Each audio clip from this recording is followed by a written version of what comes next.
seems like one of the main staples of being a curly haired person is how we diffuse our hair.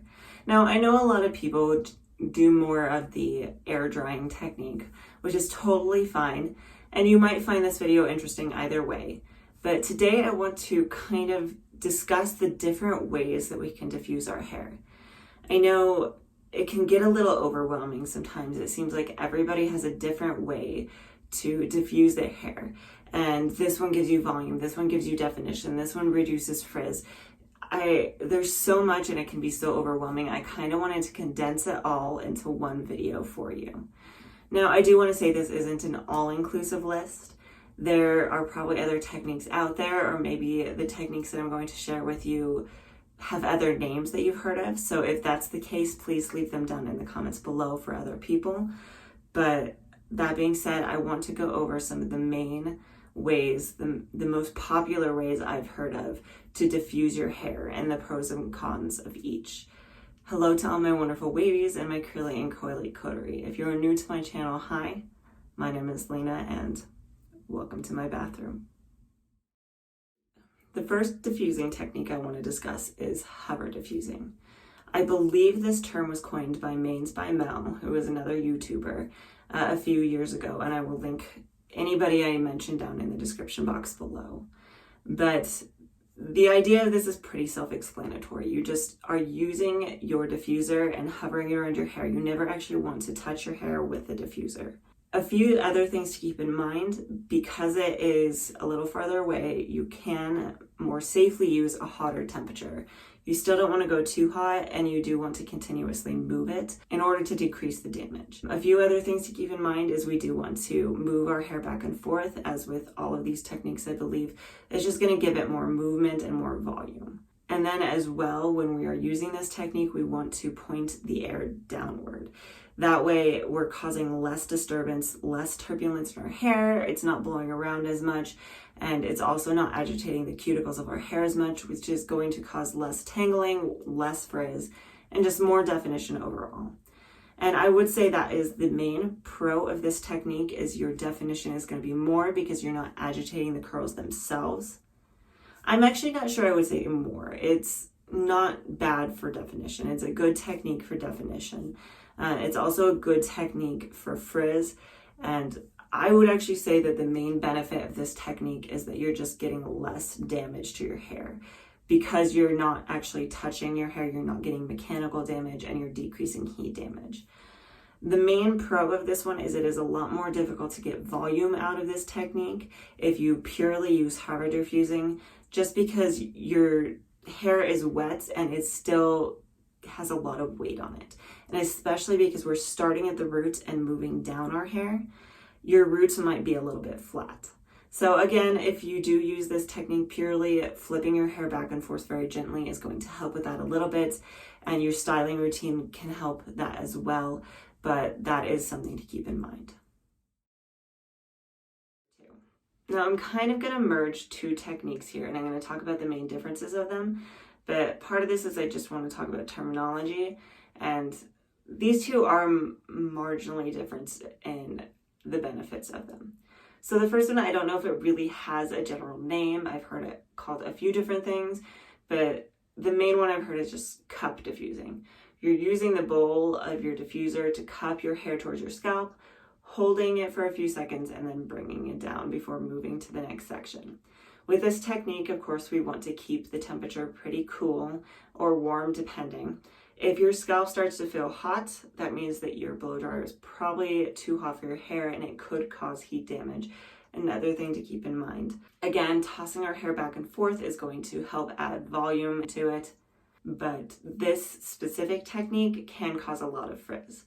So a way that you can help mitigate that frizz is by instead using the Pixie Diffusing Technique. Now, the only way that this technique really differs from my understanding, if I have the wrong understanding, please let me know down in the comments below.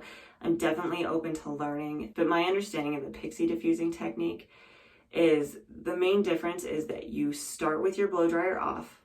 You're going to cup your hair towards your scalp with a diffuser bowl, and then you're going to turn it on. and you're going to hold it in place and you don't want to move it. You're just going to hold it there for a few seconds. I think I've heard anywhere from 15 to 20 seconds. Then you want to turn the air off and then you release it. And by waiting to turn the air on until you have your hair in the cup and then turning it off before you bring it down, you're decreasing some of that turbulence and you're going to help with frizz a lot. Now, the other thing I have heard a lot of people doing when they use this Pixie diffusing technique is they will cup their hair, turn it on to a warm setting, not too hot. Again, if your scalp is burning, it's too hot. And then before they release it, they will turn it on a cool setting for a few seconds before turning it off, bringing it down, and moving on to the next section. So the main benefits in my mind of this technique are because you're taking the weight of the hair off of the root while it's drying, you're going to be more likely to get more volume out of your styling. Your hair is drying in a more upward position and it's going to be more likely to stay that way. I personally find I get more definition when I do it this way, but not everybody feels the same. A lot of people do notice, again, more frizz when they do it this way.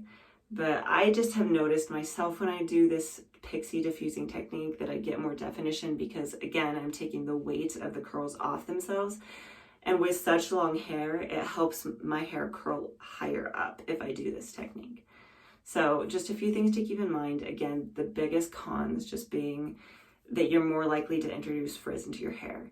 But the third diffusing technique I want to talk about is one called Hammock diffusing. Now, I first heard of this technique through another YouTuber named Wavy Alley. I don't know if she is the originator of this technique or not, so please let me know down in the comments below if you know who is. But the idea of this technique is that we're going to actually set our blow dryer on the counter. You're not touching your blow dryer at all while drying your hair. Again, we want to leave it on kind of a warm setting, just keeping in mind your own blow dryer and what's going to be too hot. We don't want to damage our hair. And then we're taking whatever you have available, a t-shirt, a microfiber towel. I use a swaddle, and you'll just flip your head upside down. You kind of create a hammock between your hands, and then you almost plop your hair in that. And then you're kind of just going to move your head back and forth in front of that air until it's dry. Now, I think a lot of people who use this technique use this in tandem with other techniques because it's really hard to dry the lengths of your hair this way. I think maybe I would say the biggest pro of this is you get a lot of really good volume out of this because your hair is completely upside down. You're drying it in the exact opposite direction it wants to go. And you are drying it first, but also taking the weight of the hair off of those roots really helps to give it a lot of volume. And then because you are, again, helping to bring the curls up, you're helping to give themselves a little bit more volume and a little bit more definition as well. I think the biggest con of this one, well, there are two. The first being that it's just kind of human error. If you're moving your head too much or moving your hands too much with that fabric in your hands, you can introduce frizz. So that is just something to be aware of when you do this technique, something to keep in mind while you do it and try to avoid. That being said, I think the second biggest con of this is a lot of your drying time is being done upside down, and that can just be really painful for your back. So this is kind of going to determine for some people whether or not they do this, but that is definitely a big con for me.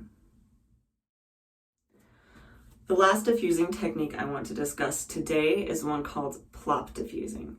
The first person I heard this from was another YouTuber named Gina Marie. Again, I will link her down below. I don't know, again, if she's the originator of this, but if you do know, please leave a comment down below. But this one is very similar to the last one with some minor differences. So again, we're going to need a decent amount of counter space. Instead of holding your microfiber towel or t-shirt, you're going to lay it down on the counter. You're going to flip your head upside down, plop your hair on that t-shirt, microfiber towel, whatever. And then you'll take your diffuser in your hands and hover it around your head. Now, this has a few pros over the hammock diffusing. That of which being that you can change the angle of the air, which allows you to hit a lot more areas. So this way it's a lot easier to actually dry the lengths of your hair. Again, because we have our head upside down, we're introducing a lot more volume, which is definitely great. And I think too, I should have mentioned this the last time, but both of these, because you have that fabric on the lengths of your hair, it's helping to absorb moisture, which helps speed up the dry time just a little bit. That being said, again, the biggest con, the bending over, your back starts to hurt. And then in addition to that, still kind of that human error. If you're moving your head too much, you're going to introduce frizz. So definitely some things to keep in mind. You know, it's kind of funny in hindsight looking back at these. I didn't really realize how much of them have the same claims. A lot of these diffusing techniques claim to give you more volume, definition, and less frizz. But when it comes down to it, I don't know if any of these are really better. I think with a lot of things, and you'll hear me say this a lot if you watch my channel, it depends on you and it depends on your hair. So if you use any of these, let us know down in the comments below which ones you like to use. Another thing that I hear pretty frequently with these is that people use them in tandem with one another. So typically people will hover diffuse, hammock diffuse, or plop diffuse first, and then once their roots are dry, or with hover diffusing, the popular one I hear is that you want to hover diffuse until you have a gel cast, and then people move on to pixie diffusing or cup diffusing. So there are lots of ways that you can do this. I would not say that any one of these is more right than another.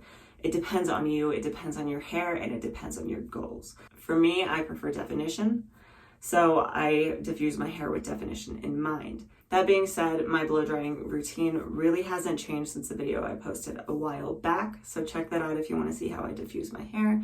But I tend to hover diffuse and then I pixie diffuse for a while. For me, that just seems to be what has worked best in the long run, but everybody is different, so let us know what combination you like down in the comments below. This isn't an all-inclusive list. There may be some that I have missed, so please, again, let us know down in the comments below if there are others you have heard of. And please like and subscribe if you like content like this. I do all sorts of hair content, healthy hair, curly hair.